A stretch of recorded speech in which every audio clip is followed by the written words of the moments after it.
السلام علیکم ورحمۃ اللہ وبرکاتہ۔ معروف دینی جامعہ اسلامیہ کلفٹن کے دارالفتاح سے ابو بکر محی الدین آپ سے مخاطب ہوں۔ دو حوالوں سے ہمارے دارالفتاح سے بہت سے لوگ رجوع کر رہے ہیں، ان کے بارے میں وضاحت کرنی ہے۔ پہلا معاملہ تو مساجد کھولنے کا ہے۔ کل جو علماء کرام کا اجلاس ہوا ہے، جس کا اعلامیہ بھی سامنے آیا ہے،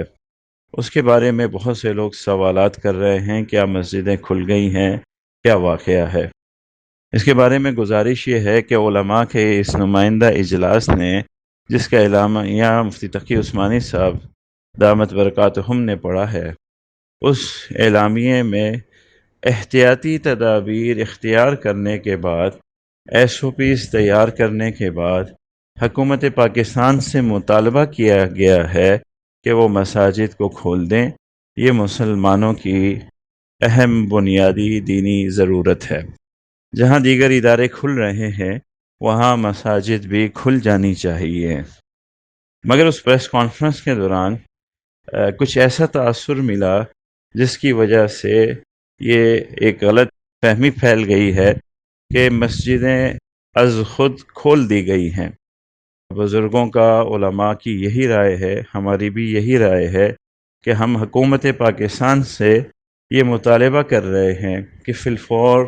مساجد کی SOPs تیار کر کے، احتیاطی تدابیر کا اعلان کر کے،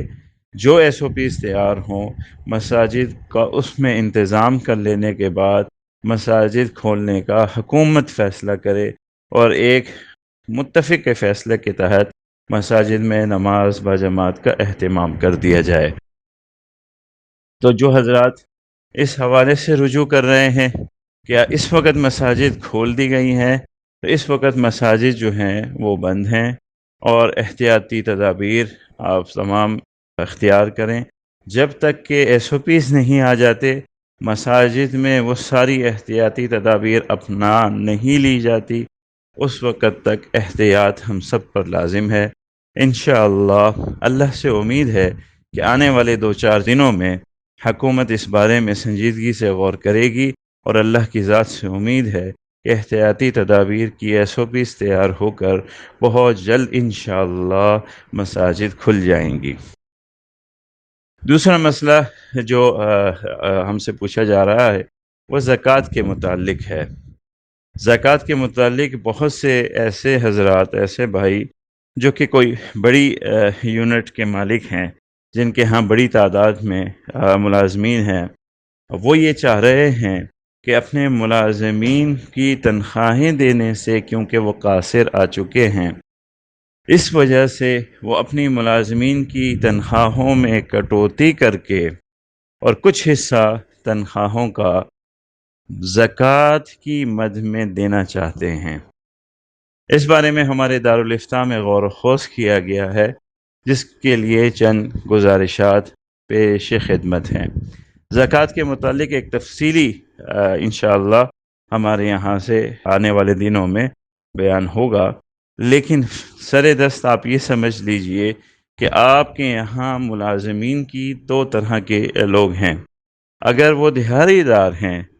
مزدوری پر ہیں، آپ کے یہاں ملازمت ان کی مستقل نہیں ہے، وہ اپنی مزدوری کیا کرتے تھے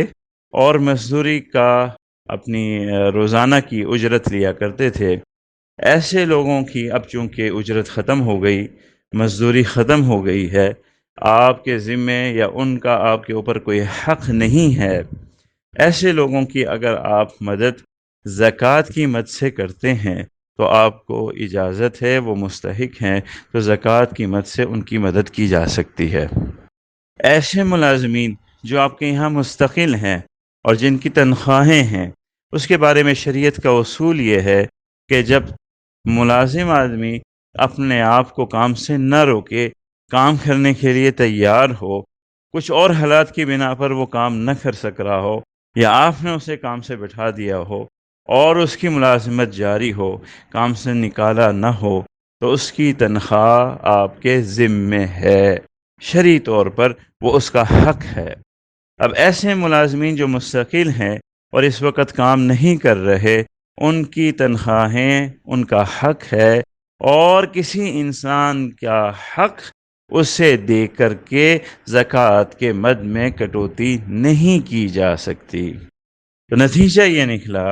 کہ آپ کے ایسے مستقل ملازمین جو آج کل کام نہیں کر رہے مگر ان کی تنخواہ آپ کے ذمے پر ہے، ملازمت پر ابھی بھی وہ بحال ہیں، ان کی تنخواہوں کا کچھ حصہ جو کہ ان کا حق ہے زکوٰۃ کی مد میں نہیں کاٹا جا سکتا۔ اس طرح اگر آپ کریں گے تو آپ کی زکوٰۃ ادا نہیں ہوگی۔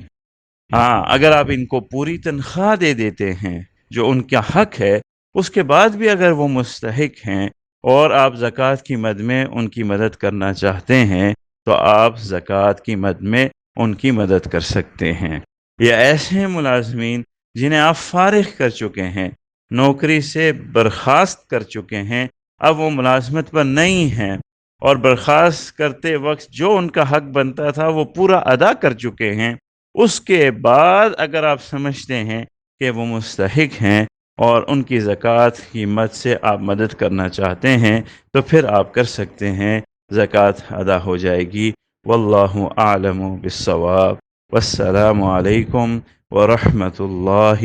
وبرکاتہ۔